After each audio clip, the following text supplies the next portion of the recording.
निवाड़ी जिले के पृथ्वीपुर में हुई जोरदार बारिश के चलते एक 3 मंजिला मकान धराशायी हो गया। मकान के मलबे में दबकर तकरीबन 2 लोगों की मौके पर मौत हो गई, जबकि एक महिला गंभीर रूप से घायल हो गई, जिसे इलाज के लिए मेडिकल कॉलेज झांसी रेफर किया गया। मंगलवार को भाजपा जिलाध्यक्ष पीड़ित परिवार के घर पहुंचे और उन्हें ढांढस बंधाते हुए अधिकारियों पर कार्यवाही की बात कही। दरअसल पूरा मामला पृथ्वीपुर कस्बा क्षेत्र के वार्ड नंबर 3 जेरोन रोड का है, जहां जोरदार बारिश के चलते पानी निकासी की उचित व्यवस्था न होने के कारण मुन्नालाल साहू का 3 मंजिला मकान भरभरा कर गिर गया, जिसमें मुन्नालाल साहू के 80 वर्षीय बुजुर्ग मां काशीबाई साहू व 27 वर्षीय बेटे जय साहू की मलबे के नीचे दबकर मौके पर ही मौत हो गई तथा उनकी पत्नी राजकुमारी गंभीर रूप से घायल हो गई, जिनका मेडिकल कॉलेज झांसी में इलाज जारी है। वहीं इस पूरे मामले पर भाजपा जिलाध्यक्ष अखिलेश आयाची का आरोप है कि नगर में इतना बड़ा हादसा होने के बावजूद भी स्थानीय प्रशासन से एसडीएम व नगरीय प्रशासन के सीएमओ मौके पर नहीं पहुंचे, जिनके खिलाफ कार्रवाई होनी चाहिए। दुखद घटना है और इतनी कहना चाहिए मन को झकझोर करने वाली घटना है। और हम तो यहाँ थे अभी पास के ग्राम सिया में, पार्टी के हमारे ज़िले के संगठन के प्रभारी आए थे, हम लोगों की बैठक चल रही थी और पानी रास्ते में भी था, हम लोग देख रहे थे। तो जब बैठक चल रही थी उसी बीच में हमारे मंडल अध्यक्ष जी को फ़ोन आया कि वहाँ घटना घटित हो गई है।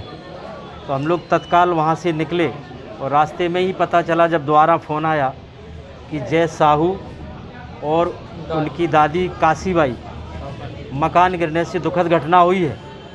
निश्चित रूप से मन को बहुत पीड़ा देने वाली है और किसी चीज़ को वापस तो नहीं लाया जा सकता, लेकिन हम सबको इस बात को सोचना होगा, प्रशासन को सोचना होगा और यहाँ के जनप्रतिनिधियों को भी सोचना पड़ेगा कि जिस तरीके से इतने छोटे से पानी में, पानी भी ऐसा नहीं है कि 2 दिन से गिर रहा हो, मुश्किल से लगा 1 घंटे आध घंटे गिरा होगा, और उतने में अगर इस तरीके की घटना घट जाए, निश्चित रूप से ये दुर्भाग्यपूर्ण है। अब किसी को वापस नहीं लाया जा सकता। हम सब परिवार, भारतीय जनता पार्टी की संवेदनाएं उस परिवार के साथ हैं। और मैं ये अभी कहूँगा, मेरी बात भी हुई है अभी कलेक्टर से, मैंने तत्काल बोला भी प्रभारी कलेक्टर को कि यहाँ प्रशासन के लोग नहीं आए हैं, ना सीएमओ का फ़ोन बंद है जैसा लोग बता रहे हैं, एसडीएम भी यहाँ नहीं आए हैं। तो इनके लिए भी हम निश्चित रूप से इनके खिलाफ़ में हम तो लिखेंगे और बोलेंगे भी इन पर, क्योंकि ये संवेदनशीलता नहीं है हमारा। तो हम लोग तो 24 घंटे लोगों के बीच में रहने वाले हैं, और अगर किसी के साथ घटना, ठीक है, घटना के लिए कोई जिम्मेवार है नहीं है, प्राकृतिक चीज़ है, लेकिन हम कम से कम उनके साथ खड़े तो हो सकते हैं उसके सुख दुख में। ये तो कम से कम हम सबको होना चाहिए इस तरीके का। ये व्यवहार निश्चित रूप से मन को पीड़ा देने वाला है, और बात हुई है तत्काल उनको फौरी तौर पर जो भी मदद हो सकती है वो सरकार की तरफ से और प्रशासन की ओर से उनको मदद की जाएगी। वहीं इस पूरे मामले पर अनिल जैन विधायक निवाड़ी ने दुख जताते हुए अपनी शोक संवेदनाएं पीड़ित परिवार के साथ व्यक्त की। साथ ही अनिल जैन ने कहा कि घटना साधारण नहीं है, घटना दुखद है। विधायक अनिल जैन ने कहा कि मैं पूरे परिवार के साथ खड़ा हूं।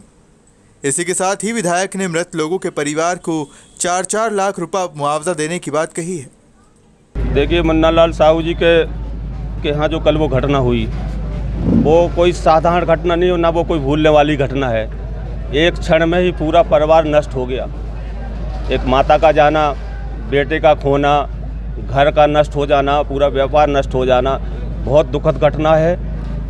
कल जैसे ही इस घटना को जानकारी हुई, मेरे भारतीय जनता पार्टी के सभी जनप्रतिनिधि यहाँ उपस्थित हुए और जो सहयोग, जो संभव हो सकता था वो करने का प्रयास किया।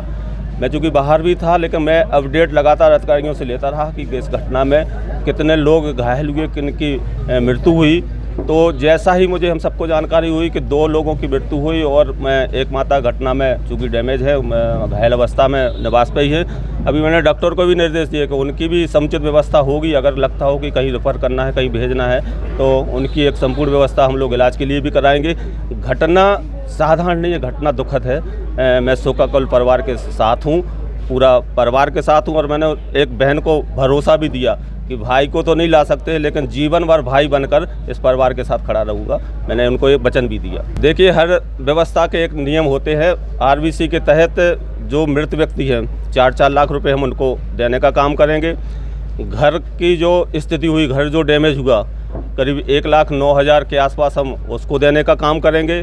घायल जो है उनको इलाज के लिए भी पैसे देने की हम लोग व्यवस्था करने जा रहे हैं। ऐसी जो व्यवस्था है कि करीब उस परिवार को 9 लाख रुपए की व्यवस्था हम लोग तत्काल करने जा रहे हैं कि जो उस परिवार को खड़ा करने की सीएमओ को भी निर्देश दिए कि प्रधानमंत्री आवास के तहत एक मकान की व्यवस्था भी करें, कि उनको मकान देने का भी काम करें। और माननीय मुख्यमंत्री जी ने भी कल ट्वीट करके मुझसे भी कहा कि जो घटना घटी है उस परिवार के प्रति शोक संवेदना व्यक्त की हैं, और मैं निश्चित रूप से उनसे अभी आग्रह करूंगा, चूँकि कल वो व्यस्त कार्यक्रम में से ही निकाल कर उन्होंने शोक संवेदना की, मैं विस्तृत रूप से उनसे चर्चा करके करूंगा कि इस परिवार को और आर्थिक मदद मिले। मेरा ऐसा प्रयास रहेगा। ठीक है। आज बहुत ज़ोर से पानी गिरा और पानी इतनी स्पीड से गिरा था कि हमारे वार्ड नंबर 2 के जीरो रोड पर एक साहू परिवार का 3 मंजिल जो मकान बना हुआ था वो भरा भरा के गिर गया, जिसमें उनकी दादी अम्मा आयु जिसकी लगभग 80 वर्ष के लगभग है और उनका नाती जिसकी उम्र लगभग 26 साल के लगभग है, वो उसमें दब गए। जैसे ही सूचना मिली तत्काल 10 मिनट के अंदर वहाँ पुलिस प्रशासन मौके पहुँच गया एवं सभी गाँव वासियों ने, मोहल्ले वालों ने तत्परता दिखाकर उनको निकाला और अस्पताल पर पहुँचाया, इलाज कराया गया, लेकिन इलाज के दौरान ही उनकी दुखद मृत्यु हो गई है।